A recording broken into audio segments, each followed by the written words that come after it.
Fala galerinha do xadrez, tudo beleza? Pessoal, muita gente ficou curiosa, eu comentei no vídeo passado na partida do Zukertort, Johannes Zukertort, o romântico lá do século XIX, contra o Adolf Anderssen. Eu comentei que o Adolf Anderssen é aquele que venceu o gênio Paul Morphy, a lenda da história do xadrez Paul Morphy, norte-americano, venceu o Paul Morphy fazendo o lance A3. Muita gente ficou curiosa.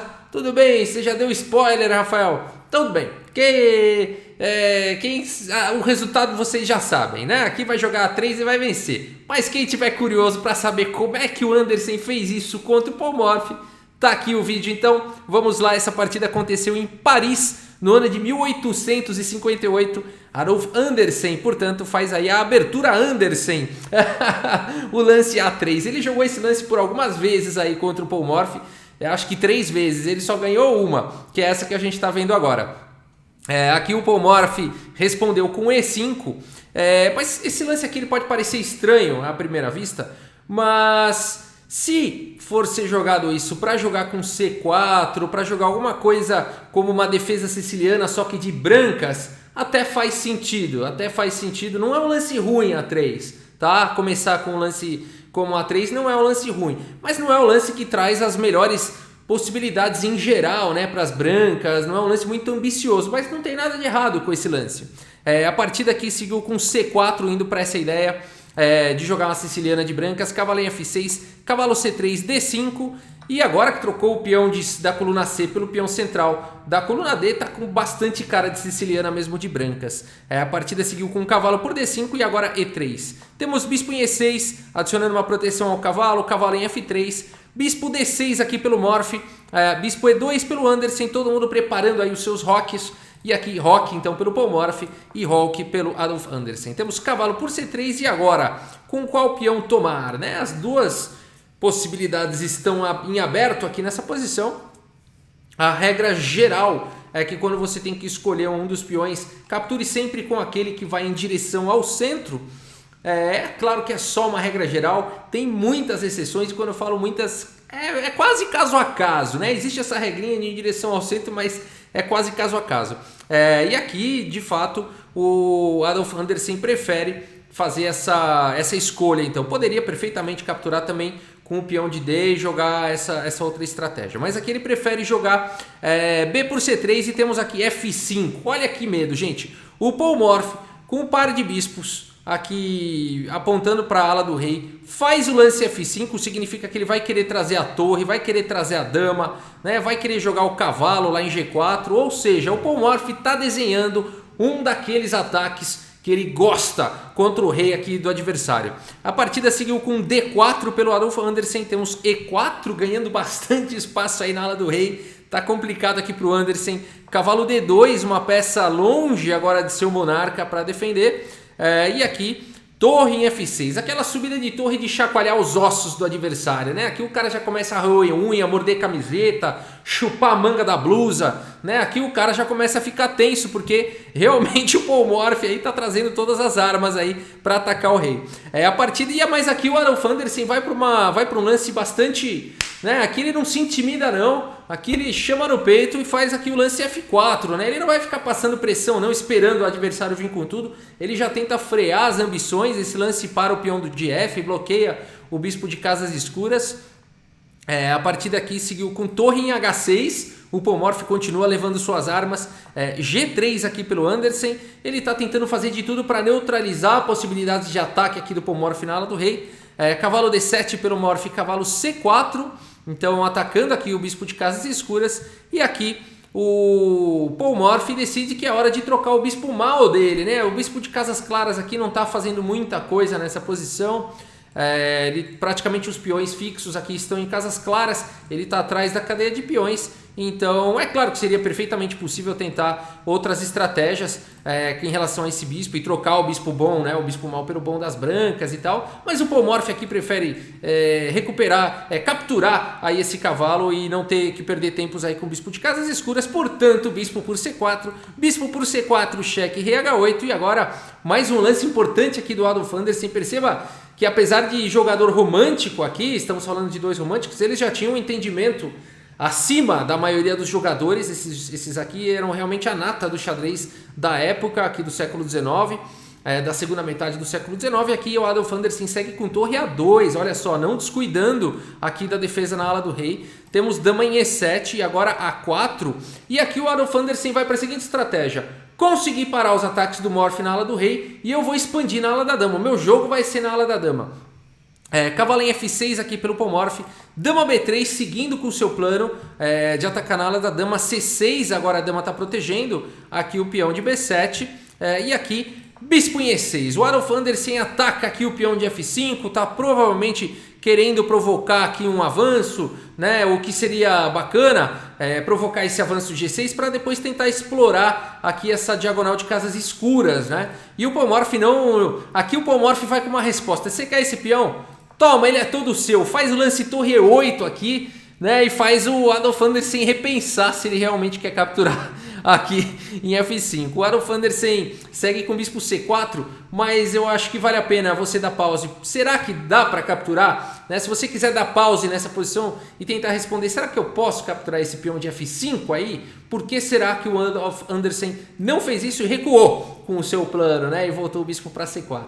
E aqui eu espero que você tenha encontrado que depois de bispo em F5, lance G6, tudo bem, expõe o rei e tal, mas tem uma questão tática aqui, né? O bispo não tem mais nenhuma casa de fuga, o bispo estaria encurralado. E aí, com material a mais, o Paul Morph poderia até, melhorando aí a sua posição, atacar o rei adversário e até mesmo devolver material se preciso fosse no final para ter alguma compensação, né? Então, por isso que o Adolf Anderssen nessa posição muda de ideia e volta, né? E, gente, isso aqui que é legal, né? Você fala assim: puxa, eu fiz o lance aqui, bispo em E6, para capturar o peão depois de torre E8. Puxa, que chato, eu vou ter que voltar. Volta, né? É melhor, o Kasparov fala isso. Vale muito a pena, né? Muito mais a pena você se arrepender de um lance do que seguir adiante numa ideia que não é boa, né? Então, se no meio do caminho você enxergou alguma coisa diferente, não tenha problemas em fazer diferente, em voltar, né, muitas vezes. Então o bispo C4 foi jogado aqui pelo Anderssen. E o Paul Morph segue com a sua expansão na ala do rei com o cavalo G4, pressionando aqui o ponto de H2. E um lance muito legal aqui agora pelo Adolf Anderssen: torre G2. Esse lance é muito bacana porque ele dá liberdade agora para as peças do Adolf Anderssen jogarem na ala da dama. Exemplo, aqui esse cavalo está incomodando. Eu não posso jogar, né? O Adolf Anderssen não pode jogar bispo em E2 para atacar o cavalo porque está bloqueando aqui a defesa em H2. Esse é só um exemplo, né? Não dá para desenvolver o bispo, não dá para jogar o bispo em B2, não dá para fazer muita coisa com essa torre aqui em A2. Então, já que ela está servindo para defender a ala do rei, vamos jogar logo ela aqui em G2, né? Ainda protege aqui a coluna G. Um lance muito bom aqui pelo Adolf Anderssen, torre G2. Temos torre B8 aqui pelo Paul Morph, se preocupando aí com a ala da dama. Bispo em E2 aqui pelo Adolf Anderssen, cavalo em F6, mantendo o cavalo, e agora C4, tentando impedir aqui um B5 e também ameaçando o C5 no futuro. Temos B6 impedindo o C5 e agora bispo B2. O Adolf Anderssen finalmente está resolvendo esse problema do bispo de casas escuras, que até agora não tinha feito nada na partida inteira, ficou só enxergando pedra aí na frente dele. Então agora bispo B2 já ameaçando entrar em jogo finalmente.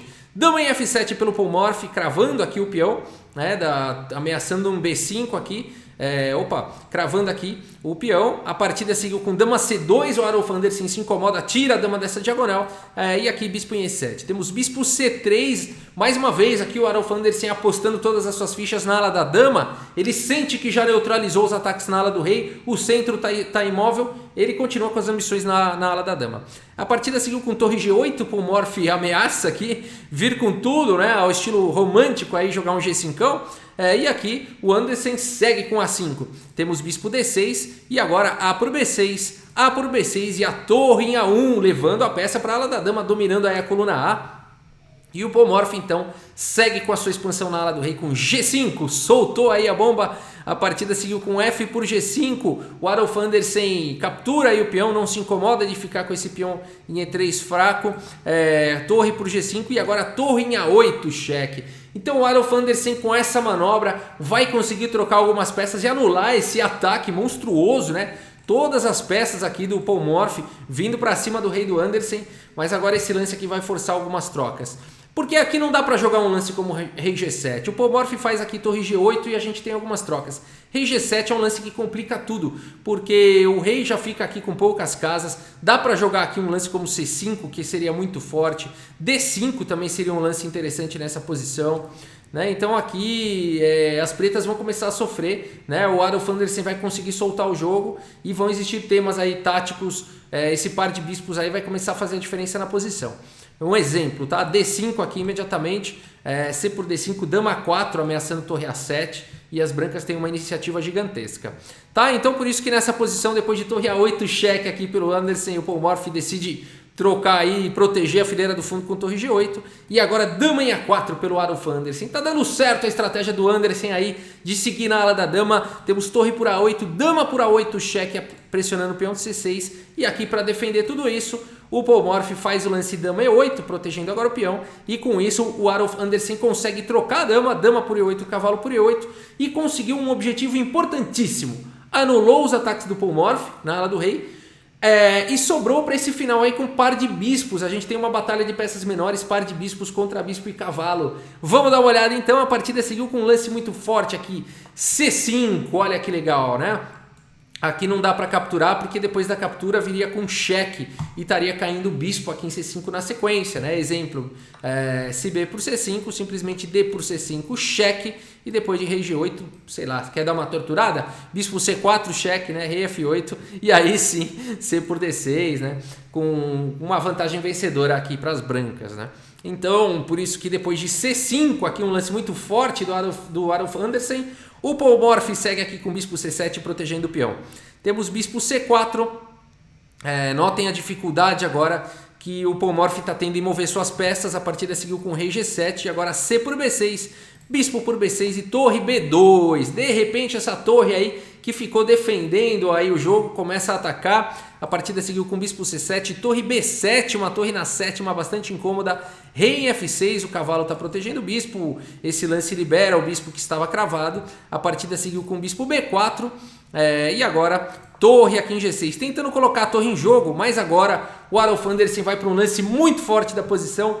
Bispo em F8 e olhem só que triste torre aqui do Polmorph, né? Ela não pode vir para G7 mais por conta do bispo, não pode ir para G8 por conta do bispo de casas claras, não pode ir para H6. Então aqui o cavalo está escravo protegendo o bispo. Então o Adolf Anderssen começa a restringir e sobrecarregar a posição aqui do Polmorph. O Polmorph segue aqui com H5, que mais jogar, né?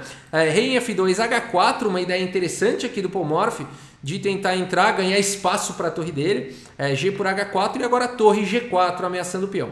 Peão em H5 e agora torre H4 aqui pelo Polmorph dando um duplo. Ele vai recuperar o peão de maneira forçada, mas agora H6 e o Adolf Anderssen tem um peão passado perigoso aí na coluna H. Tudo bem, tá caindo o peão aqui de H, a posição é perigosa. Torre por H2, cheque, rei G1 atacando a torre e aqui torre H3. E agora dessa vez é o Adolf Anderssen que questiona aí essa torre. A torre está ameaçando capturar o peão e o Anderssen fala: toma esse peão, agora sim ele é todo seu, né? Você que me desafiou a capturar o peão lá de F5 no começo da partida, agora eu te desafio a capturar o meu peão de E3. E o Polmorph não aceita, segue aqui com torre G3, rei F2 e tal. Por que ele não captura aqui o peão, né? Aqui o problema é que depois que essa torre captura aqui em E3, ela nunca mais volta para segurar o peão passado. Ninguém segura mais esse peão, né? Por exemplo, torre aqui por E3, seguiria simplesmente H7 e ninguém segura mais. Não adianta dar cheque aqui com torre G3, a torre não volta aqui para G8, né? Rei F2, torre F3, rei E2, acabaram-se os cheques e ninguém segura mais esse peão. O rei não pode segurar e o bispo de casas escuras nada poderia fazer. Portanto, depois de bispo F1, o Polmorph também não captura o peão, faz outra coisa, faz torre G3, cheque, temos rei F2 e agora a torre G4. De G4 essa torre pode vir para H4 tentar parar aí esse peão. A partida seguiu com bispo C4, temos torre em H4 e agora bispo G8. Olha só esse muro aqui para cima do rei aqui do Polmorph, né? E aqui o bispo também apoiando a subida do peão. Temos bispo D6, liberando aqui o cavalo para poder jogar, propondo aí algumas trocas, tentando eliminar o defensor do peão de H6. E agora bispo por D6, Cavalo por D6 atacando a torre aqui do Anderson está atacada, o peão está atacado, mas está tudo sob controle, porque a partida seguiu com torre D7 atacando o cavalo, não dá tempo aqui do Polmorph capturar o peão de H6, o cavalo está atacado, cavalo E8 e agora H7, o peão em segurança, aqui protegido pelas peças do Adolf Andersen. Temos rei G5, aqui o Polmorph vai tentar um contra-ataque, torre E7 atacando o cavalo, cavalo D6, torre aqui em E6 perseguindo o cavalo, cavalo C4 e agora a torre por C6, cavalo D2, rei aqui em E2 atacando o cavalo e torre em H2 cheque protegendo o cavalo. Temos aqui rei D1, cavalo em F3, o Polmorph vai tentando aí chegar na posição, temos torre em C7 e agora rei G6 na posição. Temos D5 aqui, então o Adolf Andersen vai seguindo com outro peão passado que ele tem na coluna D e F4, o Polmorph segue aqui com perigo também, E por F4, E3, o Polmorph entregou mais um peão e agora está ameaçando aí uma sequência de E2, E1, né, com promoção aí para dama. É difícil aqui segurar essa posição, o Polmorph tem que fazer o único lance aqui que segura isso, torre E7, E2 cheque, torre por E2 e você fala, pronto, agora acabou, o Polmorph entregou todos os peões, acabou nada, porque agora torre H1 cheque, esse rei vai para onde? Esse rei vai para onde? Só tem uma casa, né? Rei C2, não dá para vir para D2, não dá para cobrir com a torre, senão simplesmente a torre toma. Então, único lance rei C2 e agora cavalo D4. O Polmorph entregou os peões, mas vai capturar a torre. Cavalo D4, cheque, rei D2, cavalo em E2, rei por E2. Tudo bem, o Polmorph capturou a torre, mas a questão é, será que rei e torre conseguem parar rei, bispo e 3 peões? Tudo bem, são 3 peões desconectados. Vamos ver como segue então. Rei G7 segurando a casa de promoção do peão e liberando a torre. Rei E3 avançando com o rei. Torre E1 cheque, rei D4, torre F1 ameaçando o peão. Rei E5 protegendo, torre E1 cheque, rei F5. Torre D1 atacando agora o outro peão. E bispo em E6 entregando aqui o peão de H7. Para poder colocar o bispo que vai defender os cheques da torre, para poder liberar o rei aqui para subir e avançar com os peões. Será que vai dar certo isso? Vamos ver. Torre D4, temos rei E5 atacando a torre, torre D1 e agora F5, torre H1, temos F6 cheque, rei por H7, capturando um dos peões aí do Adolf Andersen, rei D6, torre A1, rei E7, torre A7 cheque, e aí a ideia aqui do Adolf Andersen, o bispo, né, vai cobrir aí os cheques das torres, e depois de bispo D7, não dá mais, depois dessa guerra aí de 77 lances, Polmorph abandona a partida aí depois do lance A3, né, da abertura aí com A3 do Adolf Andersen. Puxa, venceu o Polmorph numa partida difícil aí como essa, nem parece uma partida romântica, né, parece uma partida atual essa, né, realmente com uma precisão muito alta aí dos jogadores, uma belíssima partida de Adolf Andersen contra Polmorph lá em 1858, incrível, né, como esses jogadores estavam à frente aí de sua época, né? E aqui por que abandonou? Aqui não dá mais, né? Não dá para segurar esses peões todos aí. Por exemplo, uma possível continuação aqui, rei G6, D6, rei G5, F7, acabou, né? Torre A8 aqui promove para dama e acabou, né? Torre por F8, vai vir rei por F8 e o outro peão vai ser promovido. Não tem como evitar. Então, por exemplo, rei F6 aqui, bispo C8, né? Não tem como segurar aí. O rei não tem mais... o rei não consegue entrar, né? O peão vai ser promovido à força. Então vamos dar uma olhada aqui no relatório do chess.com e olha que maravilha, né? 2 jogadores de altíssima precisão, 98,1% de precisão aqui para o Adolf Andersen, 96% de precisão para Polmorph, né? Uma partida aqui com algumas oscilações, né? Realmente aqui o Adolf Andersen em algum momento praticamente aqui quase deu a chance, né? Vamos voltar aqui nesse final aqui, olha que incrível isso, né? Aqui nessa posição rei E2 jogado aqui pelo Adolf Andersen dá chances para as negras, né? Aqui se ele tivesse teria que jogar rei G2 talvez ou até rei G3, mas rei E2 dá chances aí para as negras, veio torre em H2 cheque, né? Rei D1 e aqui então nessa posição o Polmorph faz aqui o lance cavalo em F3, mas o lance F4 aqui seria mais direto, aqui as pretas conseguem empatar. Né? Aqui o lance jogado na posição foi cavalo em F3, mas F4 seria mais forte, né? E por F4, por exemplo, rei por F4, e aqui por conta das ameaças de mate, de promoção e tudo mais, as pretas empatam, gente, incrível isso, né? Então é um final bem difícil aqui ainda, né? D5, tá vindo E3, né? Nada de ser um final fácil, isso longe disso. É bem complicado, torre F6, rei E4, aqui provavelmente bispo F7, né? Mas que mais aqui dá para jogar? Avanço de peão não dá tempo, tá vindo rei D3, né? Aqui bispo F7 provavelmente poderia ser uma possibilidade. Cavalo aqui em B3 ou até mesmo cavalo em C4. Seria um final dificílimo aqui, para os dois jogar com chances para os dois lados, né? Bispo G6 aqui, por exemplo, rei por D5. Dificilmente aqui alguém vai vencer, né? Numa posição como torre F5, rei D6, né? Então aqui as brancas ficariam com essa ameaça aqui de subir o peão, mas não dá tempo, né? Porque as pretas também têm ameaças na posição. Por exemplo, aqui não daria para jogar um lance aqui como o bispo em H5, ameaçando a promoção, por conta do bonito lance cavalo D4 aqui. Olha que loucura, né? Isso aqui. E aí não dá para promover o peão, porque as pretas dão checkmate aqui, com torre H1 cheque, torre F1 e torre por F1 mate, né? Então aqui não daria certo o lance bispo aqui em F5 por conta de cavalo aqui em D4, né? Então aqui teria que jogar rei C1, estaria vindo E2, né? Aqui rei D2 provavelmente. Puxa, é um final complicadíssimo, né? Torre aqui em H1 ameaçando a promoção. Aí aqui as brancas teriam que jogar torre E5 provavelmente, olha que loucura, né? Segurando aqui, as pretas não podem capturar, senão o peão promove com cheque. Um final dificílimo, né? Aqui E1 promovendo para dama viria, né? Aí torre por E1, torre por H5, né? E aqui provavelmente empate, né? Rei D3, cavalo aqui em E6, aqui provavelmente um empate. Rei E4, cavalo C5 cheque. Um final dificílimo, né? Rei aqui em F4, torre por H7. E esse final aqui, a não ser que as brancas deem muita moleza, né? Aí as pretas conseguem vencer, mas ele é tecnicamente empatado aí. Teoricamente empatado esse final, tá?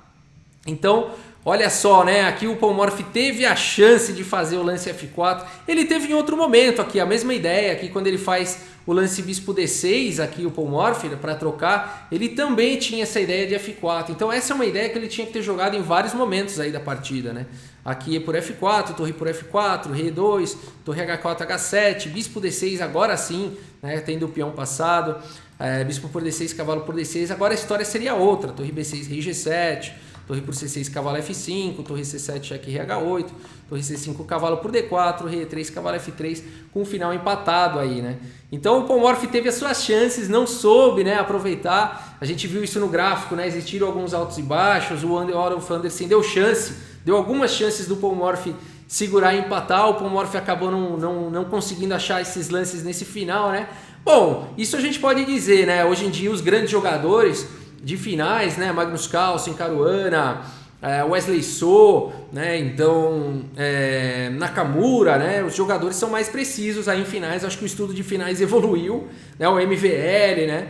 Então a gente tem aí grandes jogadores de finais que provavelmente não perderiam essas chances aí de igualar o jogo, ou não dariam a chance para o adversário de igualar, como acabou acontecendo aí nessa partida dos dois lados. O xadrez está em evolução, isso não tenho o que dizer, né? Tudo está em evolução, o universo está em evolução, por que que só o xadrez não estaria, né? Com certeza está. Então é muitas vezes injusto, né, querer comparar um jogador de hoje com um jogador do passado, porque está em evolução, é um xadrez diferente, né? E o xadrez de hoje só é evoluído graças ao xadrez do passado. Então é uma corrente, não tem como comparar, né? É tudo uma coisa só. Tá bom, pessoal, é isso. Espero que vocês tenham gostado aí do vídeo. Muito obrigado pela sua audiência. Um grande abraço aí para todos vocês. E até a próxima. Valeu!